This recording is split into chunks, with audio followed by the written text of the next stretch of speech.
I'm Elizabeth. I'm with United Way of Pierce County. I'm their community outreach specialist.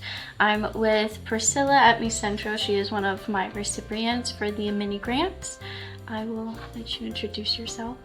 My name is Priscilla Desiderio. I am the Deputy Director here at Centro, and I've been with the organization for 4 years now. I started as a domestic violence advocate and slowly, learned everything about the organization. I have been here since we did the rebrand.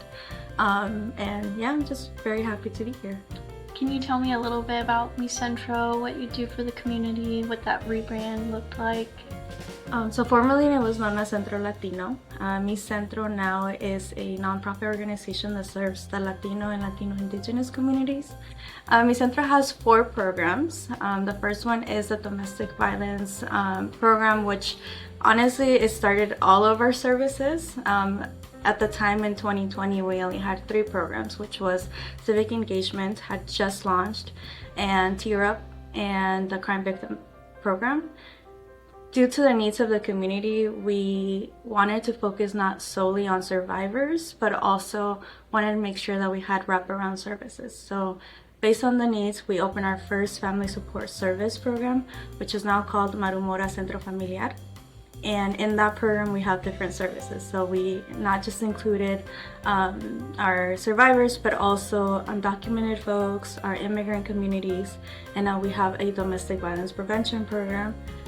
We assist with protection orders, utility assistance, rental assistance, and honestly just advocacy and teaching the clients how to advocate for themselves. We are big believers of teaching people how to fish, not fish for them. Mm-hmm. So that is one of our first program, is the biggest program that we have so far. With that, we also made sure that we emphasized more on civic engagement. So we started adding college readiness services, so WASFA, FAFSA assistance, case management for those who wanted to apply for, maybe the application, scholarship. So just having someone that could really work with them. And we, were able to really help undocumented folks, which is our ideal, population that we want to serve, because there's not a lot of programs that assist undocumented students. But then we also focus a lot on civic engagement, so we teach them about advocacy, how to do a bill, and just the rights that they have as students. And now so it's called the Dolores Huerta Institute. Our third program is Camino al Éxito, which focuses on small business support. So they assist them with, how to start their UBI number, how to do a 90-day plan, just anything that they may need. But one of the things we've also noticed within that program is the need to educate them of how to do marketing, right? We start seeing that there's a lot of scamming going on, taking advantage of those vulnerable populations, and if they don't know the language and they're trusting them, we've had folks letting us know they pay up to $1,000, $2,000, and it was a scam. And so we started bringing in workshops to be able to teach them the tools that they need to just do it themselves. And it's been a really wonderful program. We're going into our 4th year now. We're super happy. It started as just focusing and enhancing the small business owners, and now our new service is teaching them how to start their small business, because the community wanted it, and so we started applying it. And then our last program is the Arts and Cultural Center at Regin. And we're super happy to have that one because it's our main focus, not just teaching, our community about their traditions, the history, culture, music, and dance, but we're also able to share that with everybody else that lives here in Pierce County. A lot of our workshops are free of charge. We have dance classes that, everybody's welcome to come. But we also try to incorporate a lot of art into our community. And our events have been really wonderful. We did our first Latine Pride event. We just hosted our 2nd annual Posada, which is a Christmas celebration, and we're able to, give free toys, but also do bundles of they need hygiene products or clothing, winter blankets, and it's just really wonderful. But Our main focus is just to really appreciate us as Latinos, but also just be able to have the opportunity where people can talk to each other, where, you know, for that day they're really able to enjoy the music, the performances, the kids running around and laughing, you know, and it's just really beautiful. And so that's our 4 programs. But within those services, we have ESL classes. We partner with Food is Free Washington, and they come every Tuesdays to distribute fresh produce. And then our ESL classes are hosted by Glory Park Technical College, and they also help us with, you know, GED, which is a high school diploma, and it's been very helpful for our communities who are immigrants who had a career back in their home country, and it's easier for them to transfer those credits here in the States. And we've had clients graduate in like 6 months, up to a year. It's really, you know, just independent, straight to the point, and we're just really happy and grateful that they're here. I think everything you're doing for the community is awesome and valuable and important, and I'm very grateful that we can create this partnership together. Can you tell me a little bit about maybe what your main outcomes or goals for this grant is? So when we first heard about this grant, we were very interested because we were honestly thinking about how do we provide laptops or tablets to the folks that we're already working with, specifically doing you know, college readiness. But we also hosted our first computer literacy class that we want to continue forward. And we were just wondering, like, where are we going to get this funding from, right? Because there's not a lot of opportunities for technical assistance. And so when you guys reached out to us, that was very helpful, because now we're like, okay, we can keep moving on with our programming and continue to assist them in different ways. So we're hoping for it to be kind of like a lending program.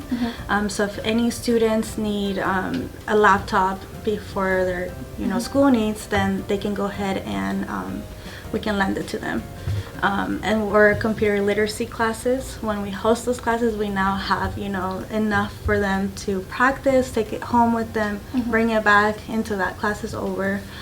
But if we see that the need is being met and they still are not able to afford to have a laptop, then we would love to be able to help them reduce that stress, and maybe gifting them that laptop too, as long as it's, you know, meeting their needs. That's our priority. I think that's great. What progress have you made so far with the laptops and what you're trying to achieve? So we already started planning our next computer literacy class. We last year hosted 3 different WASFA FAFSA workshops. And at the beginning it was a little slow, but the last 2 have been very well attended. And I think we did one at a public library where we thought only 5 people were going to show up, and I think about 12 to 15 people came that didn't even register. And so we want to keep that momentum. Our case management for college readiness is really improving with high school students, but also we're at Pierce College now. So we're trying to implement, you know, what is that gonna look like when lending it, but I think we're ready to go. We're really excited, and so we're just being strategic and more intentional, but we're about to host our second computer literacy class, so very excited about that one. It's gonna be completely in Spanish, so yeah, I'm really excited. That is so exciting. I'm happy to see that progress is being made and you guys are being very intentional on how to move. Do you anticipate or have you faced any challenges so far? The challenge would probably be maybe not having enough laptops, just because, you know, we do have a small business program where they're also learning how to do computer literacy and how to navigate the system, and so because of those 3 programs, it's, you know, the community's listening and they hear what we have to offer and they're trusting us.